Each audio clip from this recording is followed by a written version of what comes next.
I am big is about sharing what's working in a big way.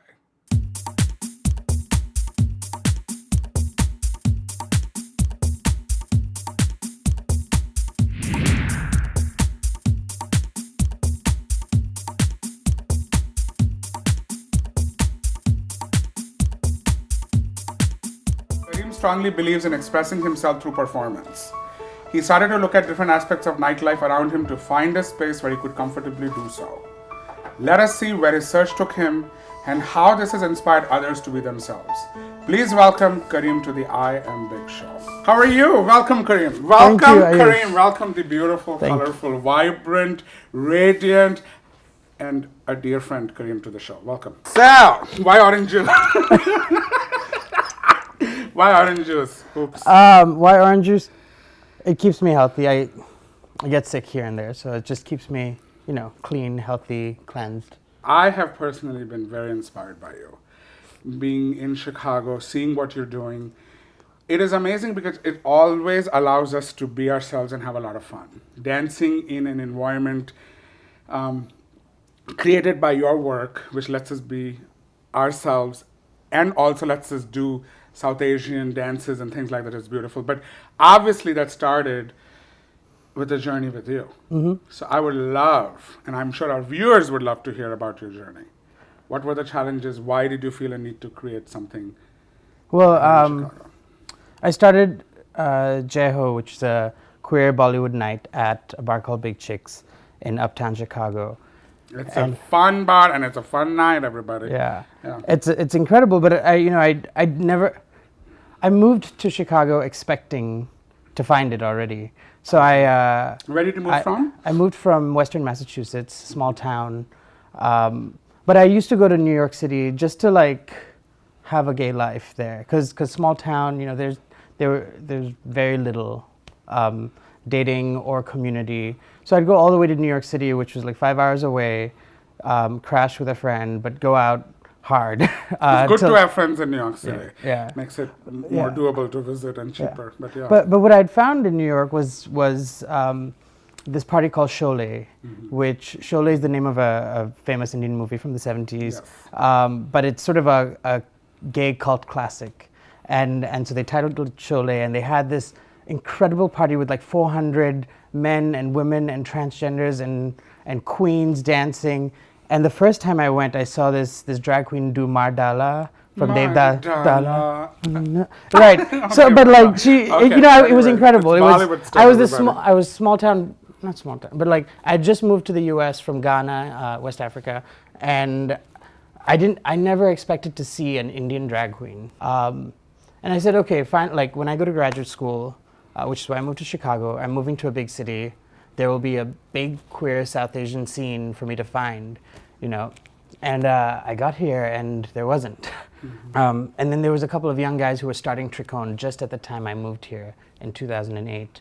And it was kind of muted. There was potlucks and socials, but I wanted to feel the movies again. When I was younger, I used to do shows for my parents in their bedroom, and I'll take some fabric from my mom's closet and tie it around my waist and be the girl, and then I'll take my dad's cowboy hat and be the guy, and then I just do shows for my parents, and there's home videos of me doing this stuff that I wouldn't let the world see yet. But how were your parents did your parents accept it, or how were their experience? Or when I was a kid, they accepted it, but I came out to them when I was 18. I didn't have the language to talk about being gay or anything until I came to the U.S. and found an LGBT group in college, and there I sort of learned that there's identities LGBT. I didn't know that I could identify with any of those things. Isn't it now LGBTQIA? IAA, you can have genderqueer and intersex and hijra and koti and two-spirit. The letters just keep going on. So, I came out to them when I was 18, but then I started sort of trying to educate myself and about what are the resources out there. And I realized different communities had different needs. Yes, we're an LGBT community, LGBTQIA community, but the needs of transgender folks are different, and they need their own spaces in which to talk about their issues and ask, we need this kind of medical care. We need this kind of support from our gay brothers and our lesbian sisters. So even though we're one big community, we all have different needs, and I think we need our little spaces to talk amongst ourselves. Mm-hmm. And so when I met for the first time gay South Asians in New York, it was like, oh my God, because I was like, wow. I know I've had these needs. I know my community is very specific, and these people get it. The one place where suddenly all these things melted was when they took me to the Sholay party I mentioned in New York, where we're on the dance floor, everybody knows the songs, and we were one big community all of a sudden, and I knew maybe 3 people there, but these songs and this music and these dance steps and the drag queen performing, all of those things suddenly brought us together. So there's 2 things that were happening for me. One is that everybody's moving the same way, but 2 is that I could move the way that, actresses moved. I could be feminine, and people really appreciated me being Madhuri or Sridevi because everybody... And Madhuri and Sridevi are big, iconic movie actresses from Bollywood. Yeah. So I was allowed to be that there. So what happened then? So you came to Chicago. I came to Chicago, and Trikone Chicago was just forming. And what is Trikone Chicago for the viewers? Trikone Chicago is an organization that offers support, community, and activism for LGBT, QIA, HK, all the letters, and allies who are South Asian. Okay. And are the allies also South Asian, or it can be anybody? It can be anybody. Okay. We have. So it's an inclusive community. Yeah, I mean, on our board itself includes people who are not South Asian. Okay. So I think it's about serving a community, because in our community there are a lot of people here in Chicago. There are a lot of people who are not out to their families. There are a lot of people who are out to the community. They're fully out here. They're all over Pride and everything, but their families who may be in India or Pakistan or Bangladesh have no idea what exactly they're doing. Yeah. But so you found Trikone. I found Trikone, and then what happened?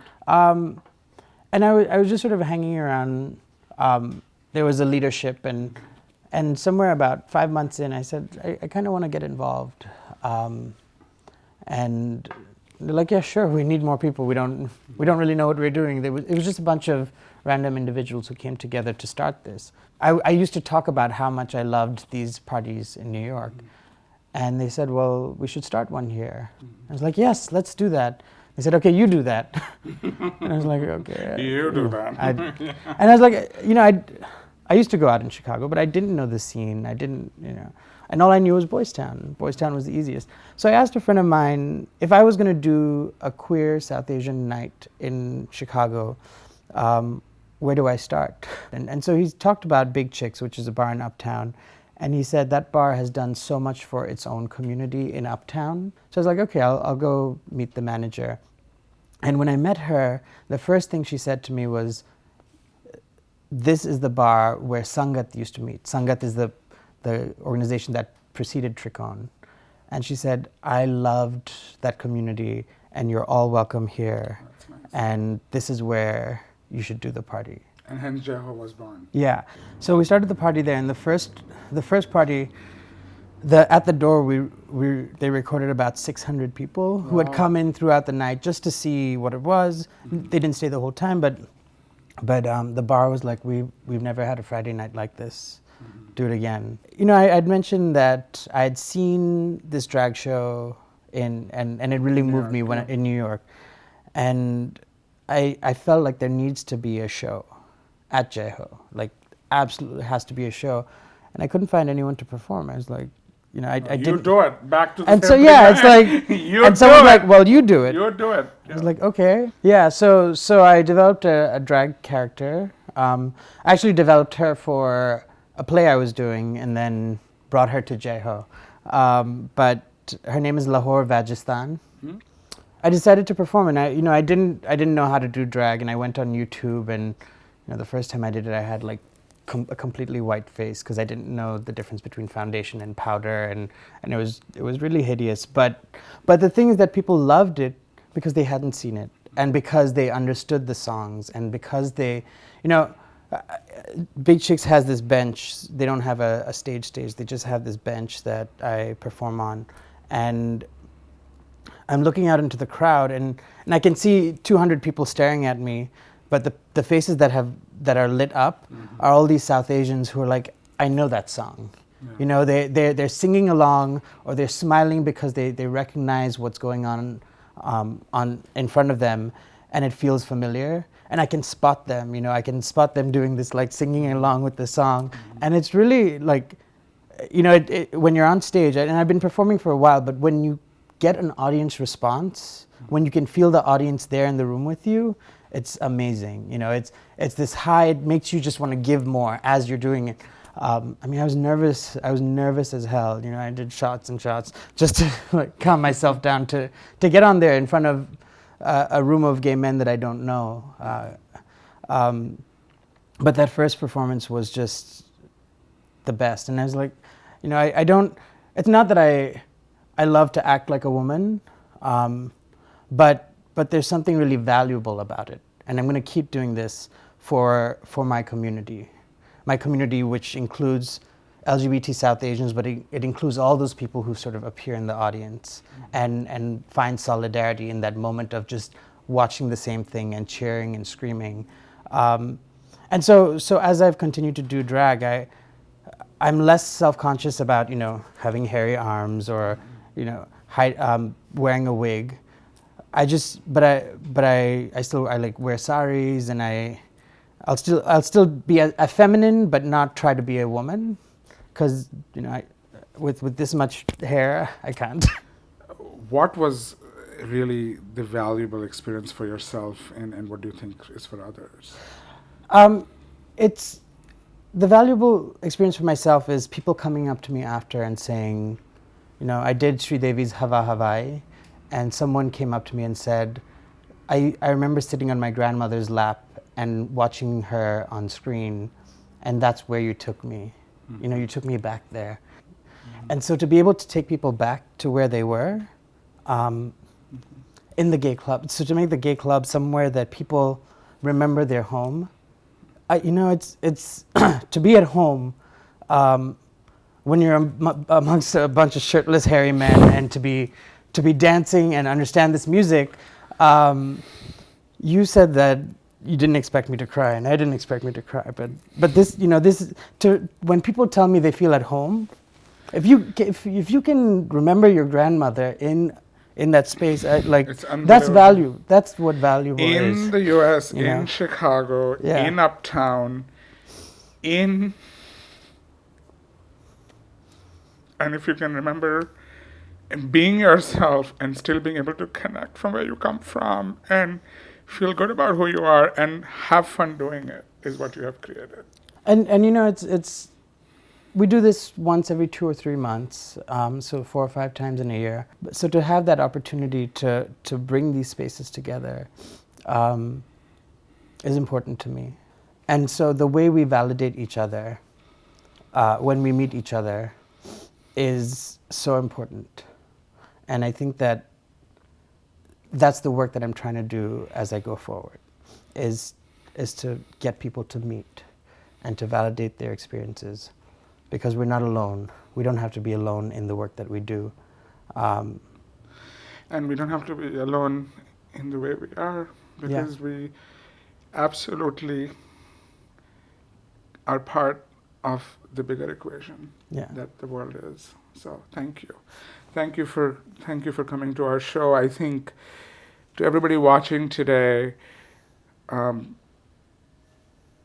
there is support out there. There are organizations out there. Trikon, which is a great organization here in Chicago. Find them on Facebook at Trikon Chicago, TRIKONE Chicago. Please connect with them. If you're in other cities in the United States, there are other organizations. As Kareem mentioned, we will post a few on our IamBigShow.com website. Thank you for coming to the I Am Big Show. We love you. And love you too. Thank you. Thank you. Thank you.